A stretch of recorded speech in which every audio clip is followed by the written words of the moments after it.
All right.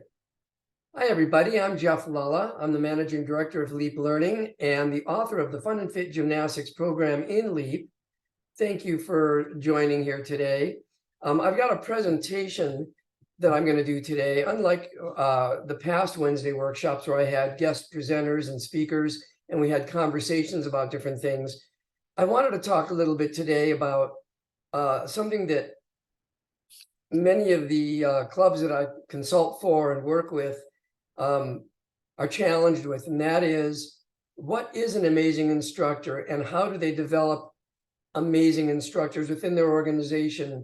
Since so many of us have different backgrounds and we come from all over the place, from different countries or from different cities to come work in one organization together, how do we create an environment and a culture within our organization that is professional and consistent?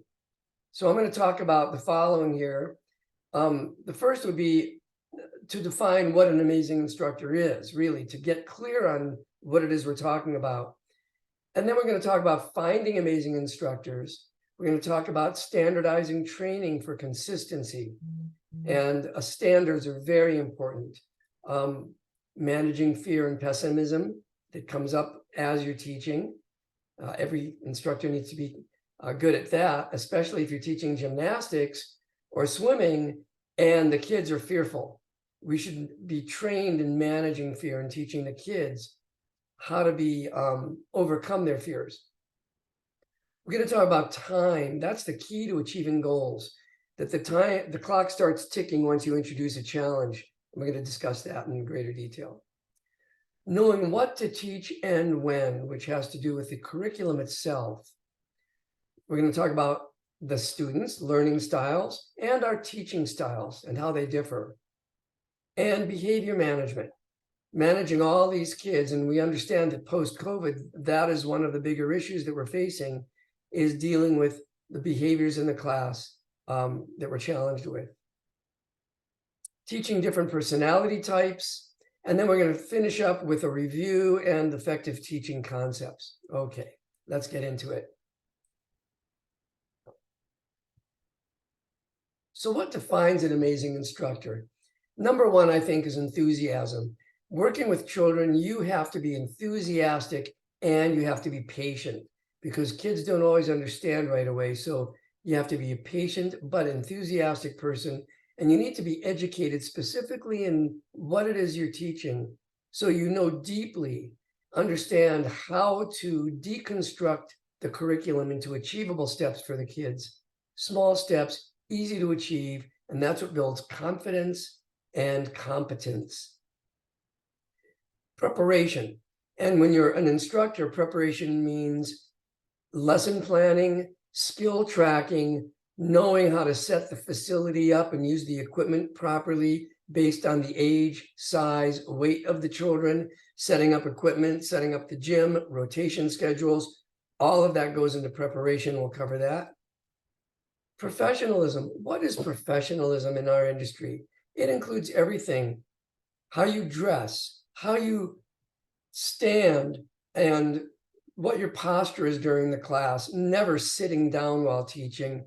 I've gone into some gyms and seen people actually leaning or laying down and coaching or teaching their classes. Very unprofessional. The way you talk, the words you use, are you pointing out to the kids what they're doing well, or are you telling them what they're doing wrong? Are you saying your knees are bent, don't bend your knees? Or are you saying next time straighten your legs? Little things like that. That's part of your effectiveness, but it also changes the way that the kids feel about the class and about themselves.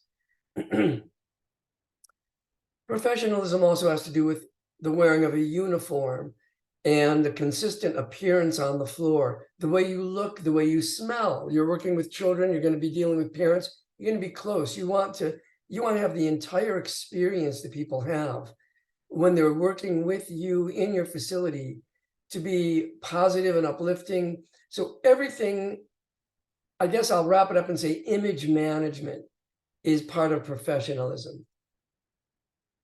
And the last one here is a passion for making a positive difference in the lives of children. I believe that good teachers have that spark inside them. It's almost a calling to work with kids, to be a part of their development and their growth and help them be happy, healthy, and develop a positive future because of how they see themselves as a result of the experiences they have with you as their teacher. So let's talk about finding great teachers. It's very difficult. Staffing is the #1 challenge we have in our industries today. So how do you find great people? Well, the first thing is defining great. What is a great teacher? Because we all have different concepts of what we're looking for. Being a gymnast doesn't mean you can teach gymnastics, or being a competitive swimmer doesn't mean you can teach swimming to children. It's a different skill set. So that's one of the first things we learn, is just because you can do something and demonstrate it doesn't mean that you can teach it. Just because you can spot doesn't mean that you're an effective teacher in creating a successful, positive, happy experience for children. It's a different skill set. One of my mentors, Jeff Metzger, had a phrase that I love: hire the character and then train the skill.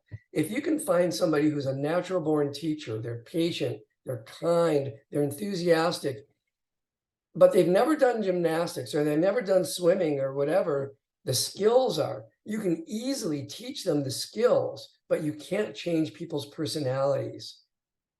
And that's the important thing, is looking for the personality and then having a really good, solid training program to help them learn the skills they need. What are the principles of good character? So now that we agree that we need to have good character, what does that mean? I think #1 is respect. In the organization you work at, respect should be unconditional. Now, what do I mean by that? Is nobody should be disrespected or feel disrespected.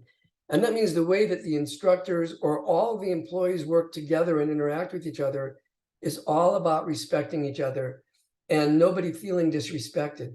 It also means that the parents, the clients themselves, need to be respectful in how they communicate. And if the organization accepts a disrespectful behavior from a customer or from the children, then it undermines a work environment where really good people of good integrity want to be. So respect has to be completely #1 on the list of what is in your organization for your organization's culture health. And #2 is integrity. So people of good character have integrity. What does that mean? It means that they have their own personal code of conduct, that for them, they do what they say they're going to do. They're committed to a certain level of quality and professionalism for their own self-respect, that they manage themselves at a high level. And, you know, one of the examples I have from when I owned multiple clubs is we talked openly about the fact that whether the owner or the supervisor is there or not, behaviors should be the same, because you as an employee care about the quality of your work, and you shouldn't behave differently because a supervisor shows up. If you are behaving differently when a supervisor shows up, you should look at your own behavior and question why that is. Why do you worry when the owner shows up and feel like you have to act differently when your supervisor or the owner shows up? If you are a person of high integrity, it shouldn't matter. You're always doing 100% the best work you can do. Trust. Trust is the foundation of an organization's health.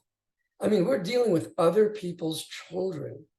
We're being trusted with these kids, and we are putting them in harm's way. We're putting them on trampolines and we're teaching them skills that could seriously injure them. And so we need to always, even though we're having a good time, reflect on the fact that people are trusting us at a very, very high level. What does that mean? That means that everything we say we're going to do, everything that we know is we're responsible for, we take very seriously. One of the challenges in an organization where you have classes that start and end at specific times is if people show up late to work, it really destroys the flow of things. And it also creates hazards. If someone shows up 5 minutes late to teach a class, they may perceive, well, it's no big deal. I was stuck in traffic. I'm 5 minutes late. What's the big deal? Well, the big deal is the way everybody else working with them and the customers who struggle to be there on time perceive the quality and professionalism of the organization. And the people that are on the floor working with you, when the kids are there and the teacher doesn't show up on time to start the class, pretty soon they lose trust in the coach who's late, and they don't want to work with somebody they can't trust. So as an employer, when I was facing these challenges, if someone showed up late, I would never talk to them about the 5 minutes late being the issue. The issue is trust, that when you don't show up when you say you will, people wonder whether they can trust you globally in anything you say you're going to do. Nobody wants to work with somebody they can't trust. And that means basically that if you can't be trusted, you're unemployable regardless of your skills. That's how we would talk about it at Fun and Fit Gymnastics. Everybody accepted the fact that the commitments they made were important, and that they had a huge responsibility to show up when they said they would, or to do anything they said they would, because of the importance of trust in the organization. As an employer, I would often, and I'm dealing with young people very often, as I'm sure you are, right? I would say to my employees, you trust me to have payroll done on time, and that you can count on the fact that on payday, you're going to get your paycheck and it's not going to bounce. And if I was to say to you, well, payroll is going to be late a couple of days, it's no big deal, it's only a couple of days, you wouldn't want to work for me anymore, because you wouldn't be able to trust me to have my obligation met with you in having payroll ready when I'm supposed to. And the same goes for your responsibility teaching class. You need to be punctual and responsible with your responsibilities. And that's all about trust. The next one is communication and teamwork.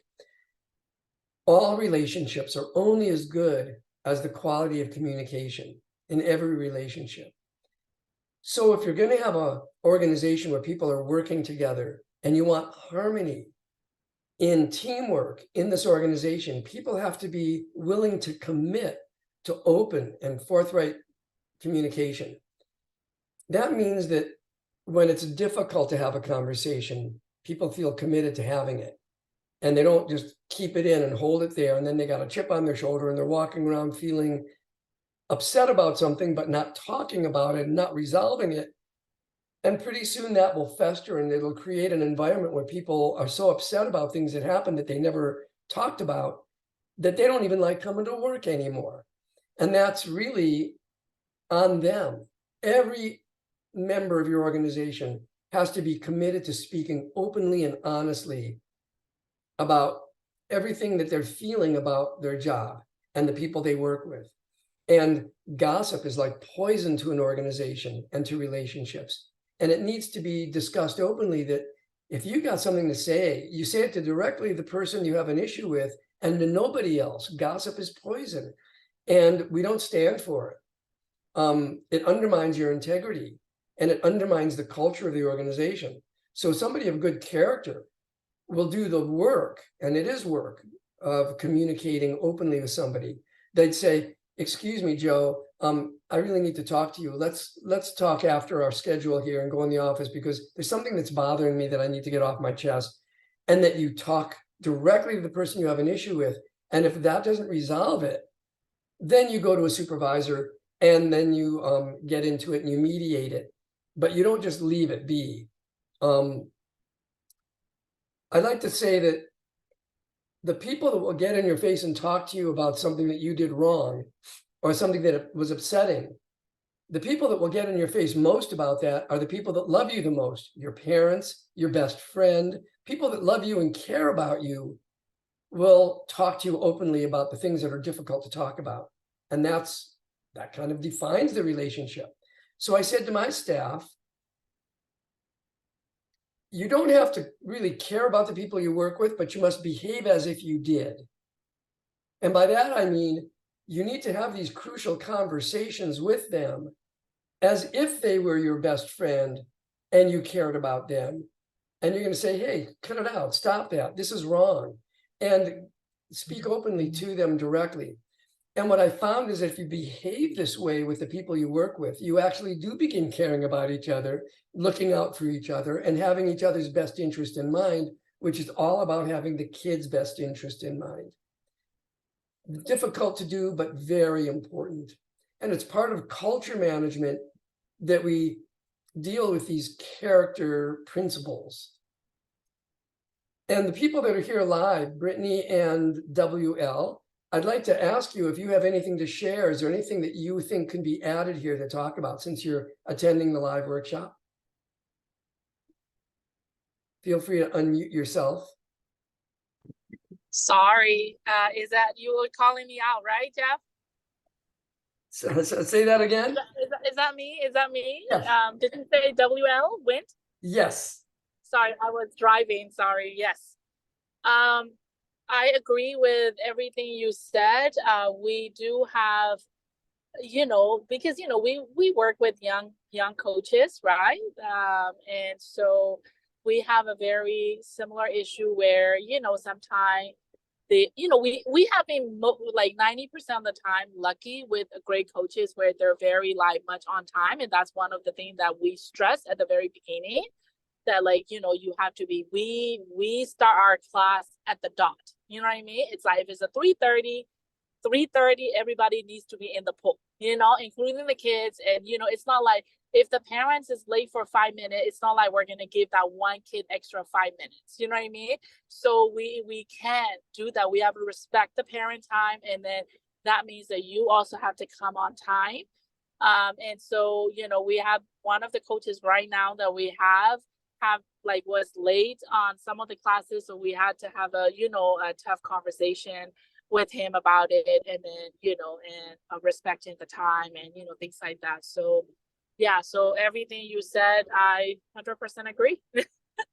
Oh, good. Thank you for sharing that. I'm always looking for good input on this and other ideas, because this is culture management, and talking about the principles of good character, I think, is the foundation of an organization's health. And when you get the right people in there and they all care and they're working together as a team, then the organization can really grow and flourish, and it's always in the kids' best interest. So thank you for sharing. Okay, moving on. Standardizing training for consistency.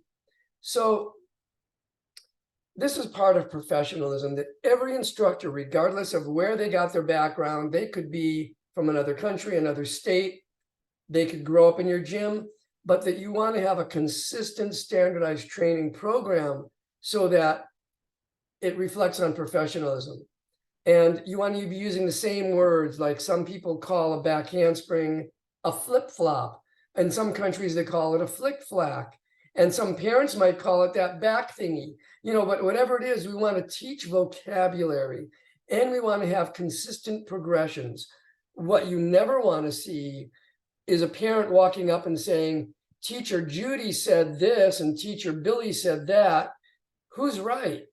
And they may be saying the same thing with different words, or doing different progressions, and it's very confusing to the clients. So having consistency the best you can really makes the organization look much more professional. So I say that having standards and consistency is what is perceived as professionalism by clients. And we see that when we're going out in the world looking at franchises. If you go into a franchise in California, and then you go into the same franchise in New York or in Europe, you can very often get exactly the same thing that will look the same or taste the same. And that's when your expectations are fulfilled. In any business, fulfilling or exceeding expectations of the clients is the key to success. Now, in our industry, we know that parents have all kinds of different expectations, and the kids have all kinds of different expectations. It's our job as professionals to communicate to them what the standards are, what they're going to learn, how they're going to learn it, and then fulfill those expectations all along the way so that they don't come in with whatever their crazy ideas are and then say, well, how come my kid hasn't learned to flip and they've been there for 2 weeks already? I mean, how many of you have heard parents call up 2 weeks before cheerleading tryout wanting the kid to learn how to do a back handspring or a flip, and the kid's never been in the gym before? I mean, that's very common because the parents don't have an understanding of the way gymnastics should be taught safely. They don't understand the concept of progressions. And so having a standardized curriculum and having a standardized training program for your staff really brings the level up in how you're perceived as a professional. All new employees should go through an onboarding system, an orientation that consistently provides them training specific to what they're going to be doing when they step out on the floor or start working with the customers in the office.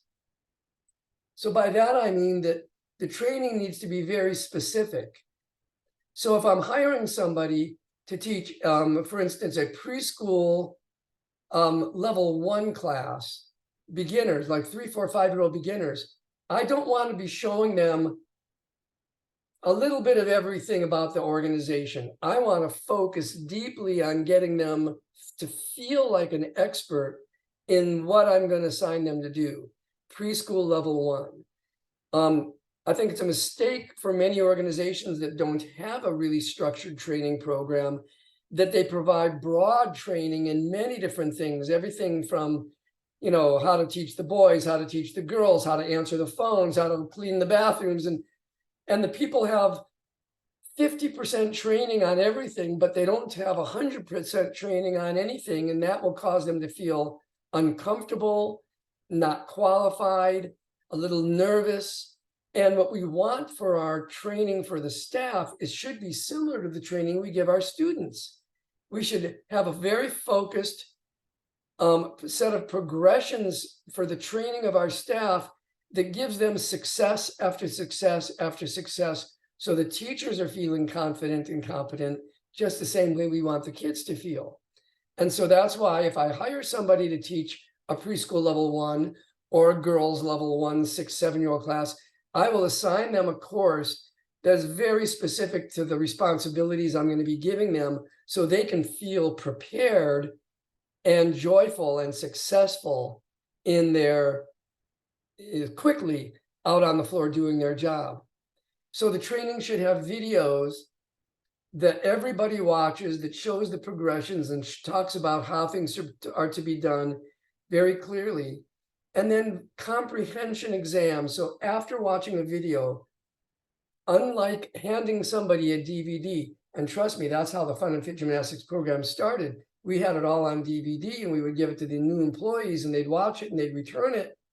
And then we'd see them out on the floor and we questioned, did they really pay attention? Did they really understand? And clearly there were limitations to that kind of training.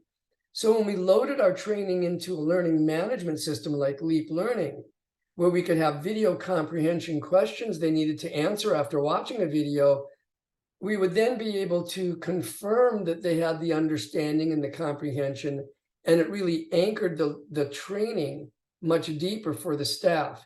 And then, of course, once they went through all of the different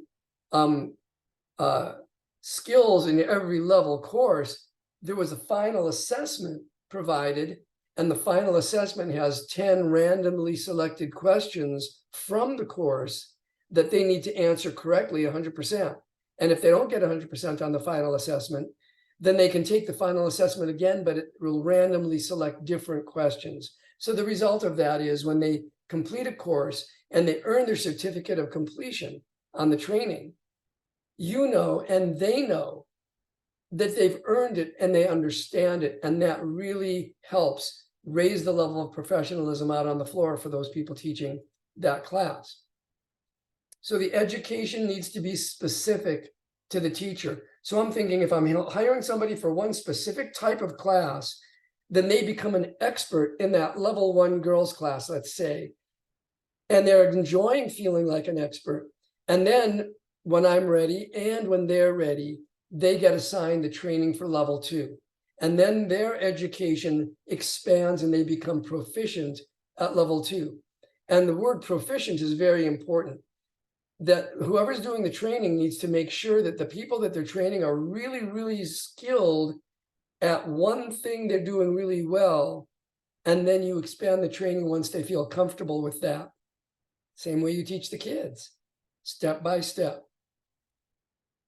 So when you do assign a specific training course, let's say, using Leap Learning as an example, you can select a specific course, and then you can create a goal with a deadline so that you have a calendar that you can say you need to complete this training by a specific date.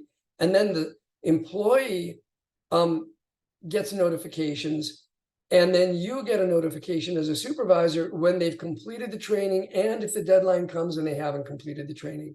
So that's kind of an organizational plus for any of you in that position. Now let's talk about when the kids say, I can't, managing fear. See, when kids say, I can't before they ever try something, very often what they mean, what their experience is I'm scared. Have you ever noticed that? Some kids will say, I can't before they try, and what they really mean is I'm scared. I'll give you an example of a coaching experience I had many years ago. I was actually still working on my degree in kinesiology, and I was the head coach of a YMCA girls gymnastics team. And there was a girl on the team, she was about 16 years old, and she was ready for the back walkover on the high beam. And I said, okay, Leanne, get up there and do that back walkover. You're ready. And she said, I can't. And I said, sure you can. I know you can. Trust me. Now get up there. And because I had power and control as her coach, I made her get up on the beam.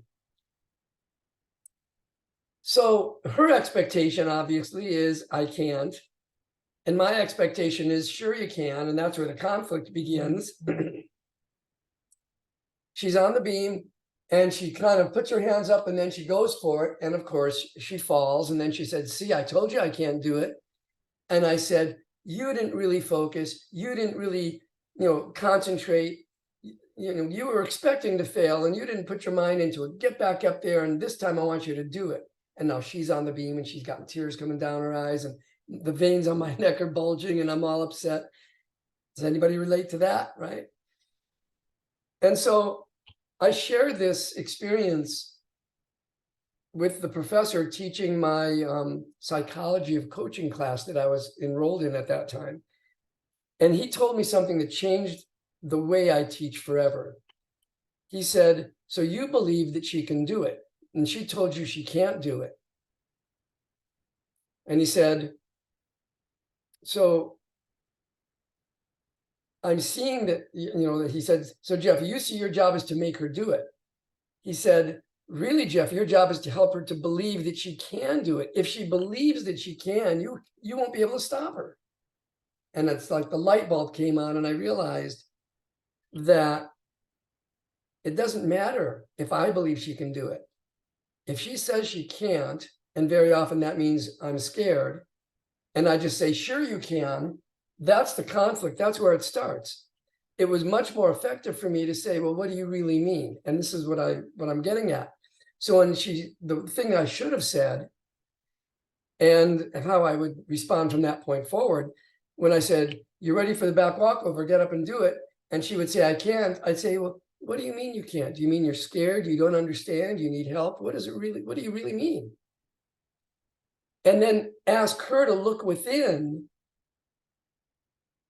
and help me understand what she's really experiencing and help her understand what she's really experiencing. And 90% of the time she'd say, well, I'm scared. And then I can say, well, really? Well, thank you for sharing. That's good that you're scared. It means you're smart and you can appreciate the risk and you know that you could hurt yourself. That's good. Thank you for expressing. So let's talk about what would make it less scary. Would it be less scary if we lower the beam? Would it be less scary if we did it on the low beam a couple times, or maybe I spotted you a couple times? What can we do to reduce the fear to a point where you can still do what you know you can do, and not sabotage your performance because of the fear. How much fear can you accept and work through? And that was the shift.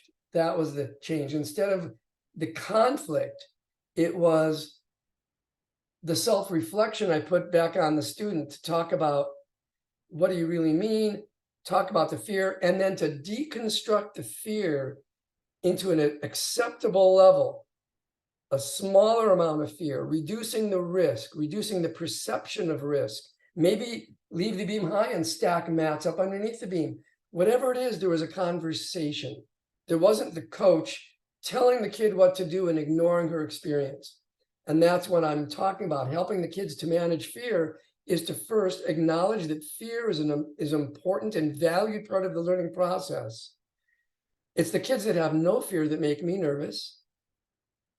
Having fear means you're smart, and helping them to recognize that it's okay to have fear.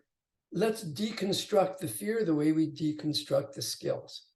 Okay. So when we replace the words and the thoughts of I can't to more appropriate words like I'm scared, or I don't understand, or it's not clear in my head, then you can move through it more successfully. So asking questions of your students is something that many instructors, many coaches don't often do. It's a one-way directed experience where the coach or the teacher is constantly telling the kids what to do and not ever giving them a chance to, never listening or giving them a chance to talk back or to educate the coach about their experience. And a good teacher, a good coach will ask the kids questions. I'll expand on this. Even when teaching preschoolers, if we're doing like forward roll down the hill, and I'm like, look how good you are. Oh, that's so easy for you. Good, give me a high five. I will say to the class, who thinks this is easy? And I'll look for the kids' hands to go up. Okay, if you think this is easy, let's do it now without the hill. Let's not go down the incline. And if somebody doesn't raise their hand, I'll say, who thinks this is easy? Okay, if it's not easy, just keep doing it. It will get easier. And for those who thinks it's easy, come over here. We're going to do it without the hill. So that asking the kids, just by raising their hands, to accept the higher challenge, the harder, more difficult next step, they have a buy-in. In the subconscious mind, they agree, yes, I'm ready for something harder. And by accepting the next level of challenge, there's more success for them because they buy into it. You're almost creating this within them, an expectation of success. And we call that confidence. So what is confidence? It's this belief that you will be successful, and you develop confidence based on your history. If you try and you succeed, and you try and you succeed, and you try and you succeed, you will learn to expect to succeed next time you try. That's confidence. And if you try and you fail, and you try and you fail, and you try and you fail, you will learn to expect to fail. It's so simple to understand that the instructor's number one responsibility is to create success, to build confidence. That means that you need to be very careful about the challenges you ask of the children and make sure that you're not asking them to do something that is a struggle that they'll get frustrated and fall and fail and fall and struggle until they just quit. And that's going to lead me to the next topic, is the time factor. That whenever you ask somebody to do something, you need to think about, is this challenge easy enough? Have I deconstructed the challenge into simple enough progressions that they're going to have success relatively quickly, safely, quickly, and successfully? That's how you build confidence. Carefully selecting the skills based on their aptitude. Their aptitude is their learning readiness. Their learning readiness is basically their strength, flexibility, agility, balance, coordination, their readiness to learn successfully what it is you're asking them to do. And our job is to be very careful in selecting the appropriate challenges so that they have success within the deadline of their maturity before they give up. So younger children need to experience success within a shorter period of time than older children. And then skills need to be deconstructed accordingly. So there's two questions you should ask yourself before you give a kid the next challenge. Number one, is the student ready to learn this next step easily, quickly, and successfully? It shouldn't be frustrating. It shouldn't be upsetting. And kids should never be in tears. And the next one is the skill the correct progression for the ladder they're climbing? So you need to understand your curriculum and make sure that you're not asking them to do things that are contrary to the direction they're going. An example would be a round off back tuck before they learn a round off back handspring could make it more difficult for them to learn the correct back handspring.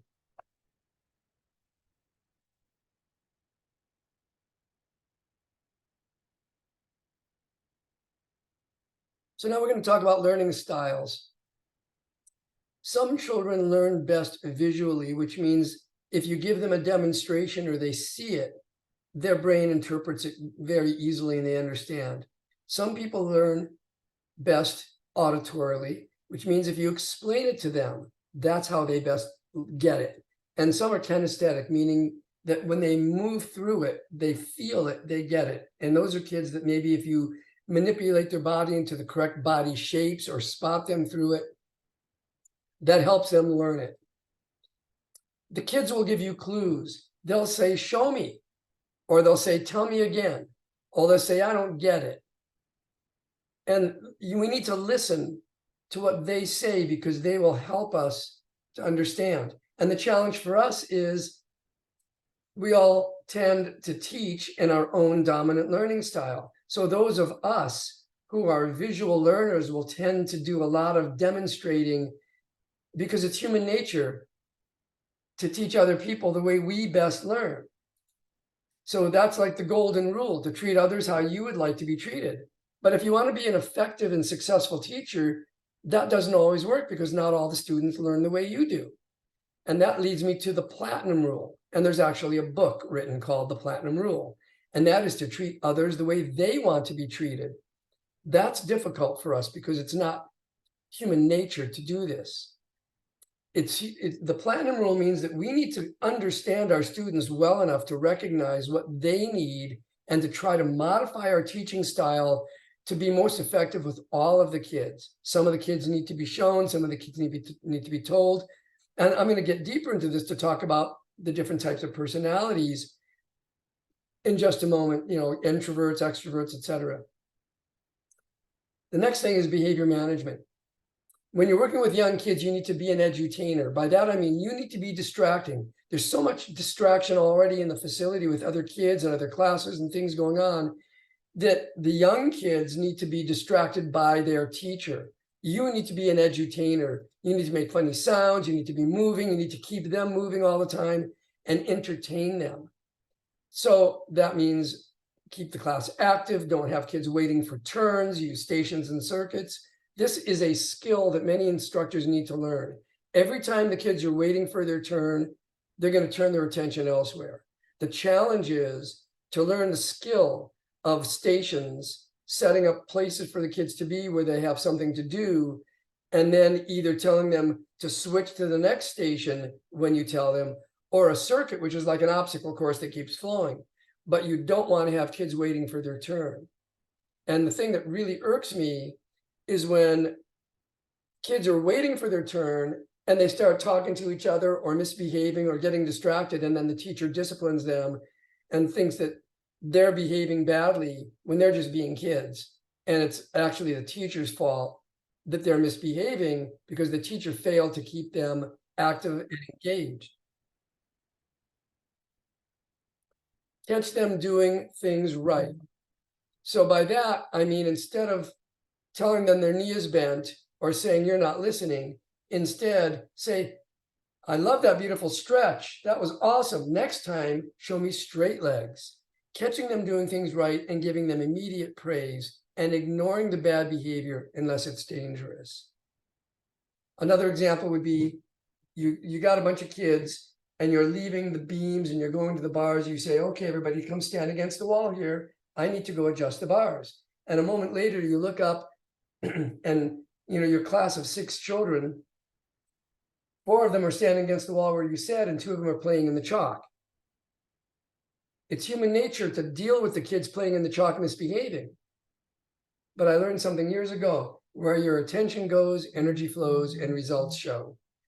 If you give your attention to the kids playing in the chalk, you're actually reinforcing that behavior because, well, we all know the kids misbehave for attention. Instead, what you should do, you should notice the kids in the chalk, but then go up to the kids against the wall and say, oh, thank you for listening so good. Give me 5. You guys are awesome. I love this class. I can't wait to tell your parents what great listeners you are. Reinforcing good behavior will entice the other kids that are in the chalk to run up against the wall so they can get high five and praise too.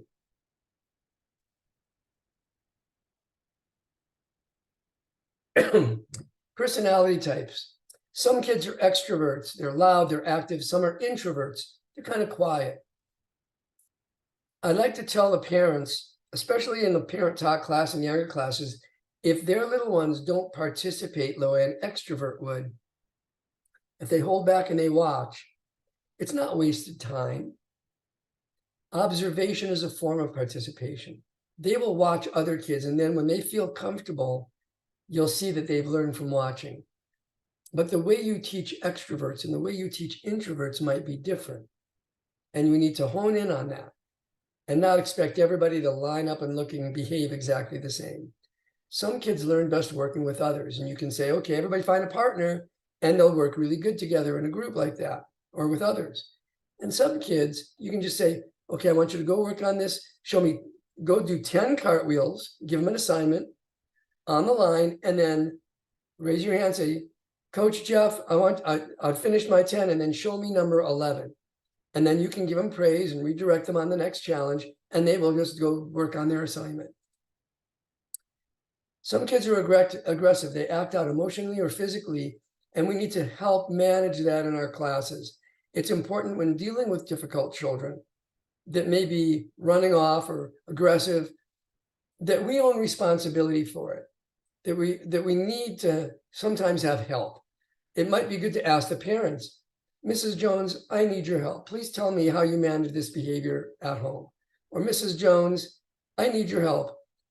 When Billy does this behavior, I'm going to send him over to you, and he's going to be sitting with you, and I want you to talk to him about how he needs to listen and behave and follow the rules if he wants to come back to class, that he won't be allowed back in class unless he agrees to manage his behavior. And then he needs to say, okay, I'm ready to listen, or I won't do it again, to come back, so that you and the parent are allies working together as a team to help the child learn to choose the behaviors that are necessary to participate in the class. Don't blame children for a difficult class. I mean, I remember having, back in the past, I teach a class, and at the end of the class, I would say to myself, oh God, I'm glad that class is over. I hope they're better next week. Well, if I say, I hope they're better next week, I have then relinquished responsibility to them. Instead, I've learned to say, I'm glad that class is over. What do I need to learn from that? What must I do differently to be more effective with this class next week? Maybe they weren't moving fast enough, or the challenges were too simple, or the challenges were too hard. Whatever it is, it's my responsibility to own the outcome of that class, to feel proud of myself and the class is successful, and to learn and grow from the classes that were difficult. We're going to close with effective teaching concepts. The number one, and this is review, accept responsibility for the lesson. You can't grow until you own responsibility for every lesson and all the outcomes in your class. Recognize that some people in your organization may be more skillful, better educated, more experienced than you.